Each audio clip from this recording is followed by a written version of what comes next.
Hi, I'm Erica. And I'm Lynn. And today, who do we have here with us on the set? We have a guest. It's Laura Ingalls Wilder from the Little House on the Prairie series and the books. And she's here today because we're using Andover's Little House on the Prairie fabrics in the quilt that we're sharing today. Right, and we have quite a few fans here. We do. Of this fabric line, so it's exciting. And I'm also excited about this quilt is called Laura's Kitty Quilt. That's right. And I like the idea that we're using the cat dye. So you're kind of attached to this dye, aren't you? Yes, the gingham cat was one of our original dyes, and it is just well loved and a great really addition to your library. Right. So I'm glad that we've got this new quilt and can showcase it. So let's take a look at the quilt behind us. So this does use the 12-inch cube as well, for the half squares and the quarter squares and the 6.5-inch square there. Right, and then we've appliqued the little cats on top. And in our sample here and on our sample blocks here too, we've used a blanket stitch for that. Of course, our applique shapes are designed for a fusible method, and we're going to talk about that in a little bit. Right, and I love the fact that, so this, not only because of the fabric itself with the Laura Ingalls Wilder, but also, so you have all of your different cats here, so it really represents different breeds, or, you know, if you're a cat lover, I think it's just a fun quilt. Well, and we really liked how the fabric turned out on one cat in particular. If you look at this little cat up here, you can see that the way it was cut on the fabric, she's got her little collar and almost makes her legs and little flower toes for her. Right. So I don't know if that was serendipitous or if she did that. I think it was, but we've decided to enjoy that. Yes, so. Wonderful. Okay, so what we're going to do, we're going to go back to our Qube dies, and we have, this one is our large 6-inch finished quarter square. So we're going to cut that first. Okay. And I think we've got 6 layers here. And that will cut these pieces. Perfect. And then here we have, this is the large 6-inch finished half squares, which will cut this piece. Okay, so we'll be putting together the 2 quarter squares with the 1 half square, and we're going to cut those today on our Go Big electric cutter, but these dies would also fit in a Go cutter as well. Yes. So I'll have these for you here in a minute. Okay, so that I can start sewing.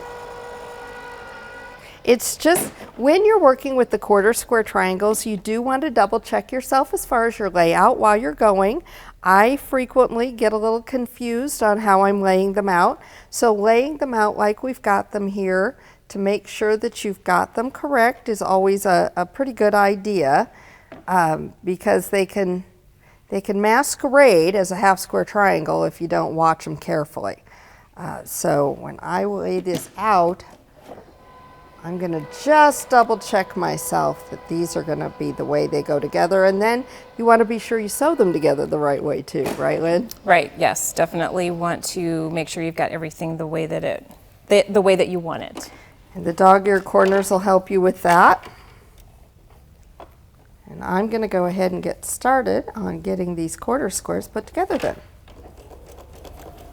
And because these are larger shapes, Lynn, I think if you did your cutting, chain pieced them all together, you would have this done in no time, be ready to kind of focus on doing that applique. Right, absolutely. Oh, and I did want to bring up, I've got the cat die here while you're doing that. So we've got the charm packs here that we have of the Laura Ingalls Wilder fabric line, and these are pre-fused, and they're perfect for this cat. Yes. So the cat die, and you'll have a little bit of an extra piece, extra scrap for it.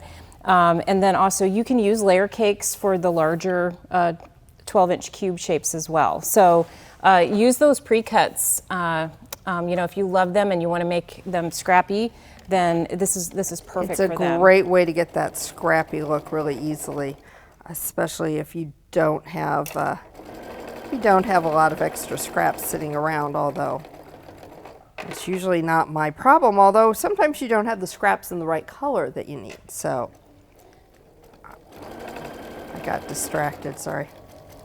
And so the dog-eared corners on all of our triangles, that makes it so easy to put those together. And We've got it laid out. I can go ahead and press this really quickly. And again, I would chain piece these together and then chain press them together. And because of those dog-eared corners, as Lynn pointed out, if I press it right, there we go, we're done.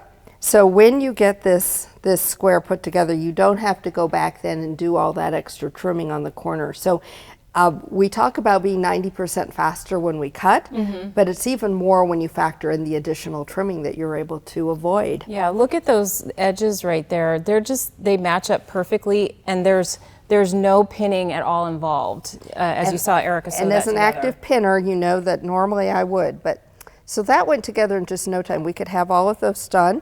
We could pre-fuse our fabric, cut it out for our cat, and then just come back in, lightly fuse it on here and do a nice little blanket stitch or whatever stitch you really like to do. If you want to do a zigzag or a satin stitch, that would work too. Right, and you can use contrasting threads if you like. You can definitely match this to your personality. And personalize your kitties. Right, exactly.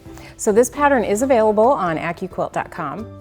And for more inspiration, you can always find us on Facebook as well as Instagram, Pinterest, and Twitter. All right, at AccuQuilt, we help you cut time So you can quilt more.